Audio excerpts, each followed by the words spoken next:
প্রিয় ছাত্রছাত্রীরা সকলে কেমন আছো? আজকে তোমাদের আরেকটি ভিডিও নিয়ে চলে এসেছি তোমাদের সামনে। ক্লাস 7-এর পরিবেশ ও বিজ্ঞানের আলো, প্রতিবিম্ব এবং চৌম্বক থেকে দ্বিতীয় পার্ট 2। আজকে আমরা পার্ট 2 এর সমস্ত কোশ্চেন পাঠ্য বই খুঁটিয়ে আজকে আমরা আলোচনা করব। সকলে ভিডিও শেষ পর্যন্ত দেখবে। চলো ভিডিওটি আমরা শুরু করি। আজকের ফার্স্ট প্রশ্ন, 1 নম্বর, বিচ্ছুরণ কাকে বলে? উত্তর, যৌগিক আলো থেকে বিভিন্ন রং এর আলোগুলো আলাদা হয়ে যাওয়ার ঘটনাকেই আমরা বিচ্ছুরণ বলবো।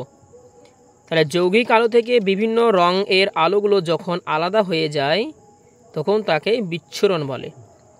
বিচ্ছুরণ কথাটি কে আবিষ্কার করেন? উত্তর, 1666 খ্রিস্টাব্দে আইজ্যাক নিউটন। 3 নম্বর, সূর্যের কয়টি রং ও কি কি? উত্তর, সূর্যের 7টি রং। আমরা সংকেতে বলতে পারি, সংক্ষেপে দেখে নাও।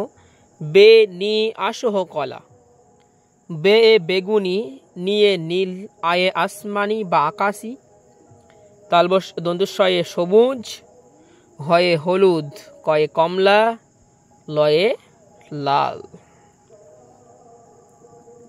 4 দাগের প্রশ্ন, রংধনু কাকে বলে? উত্তর, জলকণার মধ্য দিয়ে সূর্যের আলো যাওয়ার সময় বিচ্ছুরণের ফলে আকাশে যে 7টি আলোর পটি গঠিত হয় তাকে রংধনু বলে। পরবর্তী 5 দাগের প্রশ্ন, অতিবেগুনি রশ্মি কাকে বলে এবং একে ইংরেজিতে কি বলে?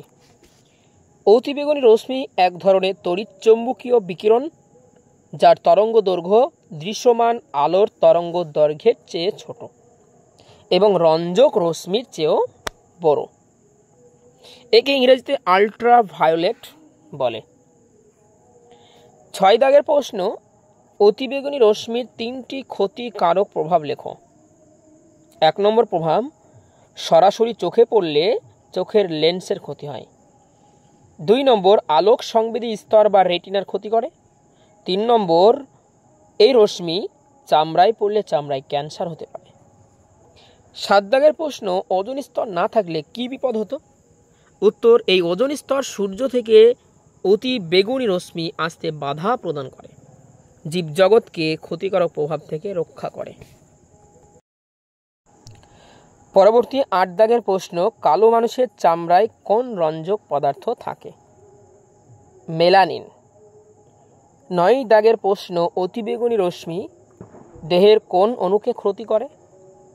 উত্তর, ডিএনএ। এই ডিএনএ এর পুরো নাম হচ্ছে ডিঅক্সি রাইবো নিউক্লিক অ্যাসিড। 10 দাগের প্রশ্ন, এক্স রশ্মি কাকে বলে? উত্তর, এটি এক ধরনের অদৃশ্য আলো। এটি চামড়া আর মাংস ভেদ করে যেতে পারে কিন্তু হাড় ভেদ করতে পারে না। একে এক্স রশ্মি বলে। 11 দাগের প্রশ্ন, এক্স রশ্মির একটি ব্যবহার লেখো। এই রশ্মির সাহায্যে দেহে কোনো জায়গায় হাড় ভেঙে গেলে ছবি তোলা যায়। 12 দাগের প্রশ্ন, এক্স রশ্মি কাদের ব্যবহার করা উচিত নয়? উত্তর, গর্ভস্থ শিশুদের। পরবর্তী 13 দাগের প্রশ্ন, এক্স রশ্মি ব্যবহারের একটি কুফল লেখো। উত্তর, এই রশ্মি বেশিক্ষণ ব্যবহার করলে ক্যান্সার হওয়ার সম্ভাবনা থাকে। 14 দাগের প্রশ্ন, জীবের শারীরবৃত্তীয় ক্রিয়ায় আলোর ভূমিকা লেখো। আলো ছাড়া উদ্ভিদ বা প্রাণীদের খাদ্য তৈরি করা সম্ভব নয়। 2 নম্বর, সমস্ত প্রাণীর দর্শনে আলোর ভূমিকা বর্তমান। 15 দাগের প্রশ্ন, চৌম্বক দৈর্ঘ্য কাকে বলে? উত্তর, চুম্বকের 2 মেরুর মধ্যবর্তী দূরত্বকে চুম্বক দৈর্ঘ্য বলে। 16 দাগের প্রশ্ন, চুম্বকের দৈর্ঘ্য জ্যামিতির দৈর্ঘ্যের কত গুণ? উত্তর, 0.86 গুণ। 17 দাগের প্রশ্ন, চুম্বকের মেরু কাকে বলে? উত্তর, চুম্বকের 2 প্রান্তে যে 2 অঞ্চলে চুম্বকের আকর্ষণ ক্ষমতা সবচেয়ে বেশি সেই 2 অঞ্চলকে চুম্বকের মেরু বলে। পরবর্তী 18 দাগের প্রশ্ন, চুম্বকের উত্তর মেরু ও দক্ষিণ মেরু কাকে বলে? চুম্বকের উত্তর প্রান্তকে উত্তর মেরু বলে আর চুম্বকের দক্ষিণ প্রান্তকে দক্ষিণ মেরু বলে। 19 দাগের প্রশ্ন, চুম্বক অক্ষ কাকে বলে? উত্তর, চুম্বকের উত্তর ও দক্ষিণ মেরু যোগ করলে যে সরল রেখাংশ পাওয়া যায়, চুম্বকের উত্তর ও দক্ষিণ মেরু যোগ করলে যে সরল রেখাংশ পাওয়া যায় তাকে চুম্বক অক্ষ বলে।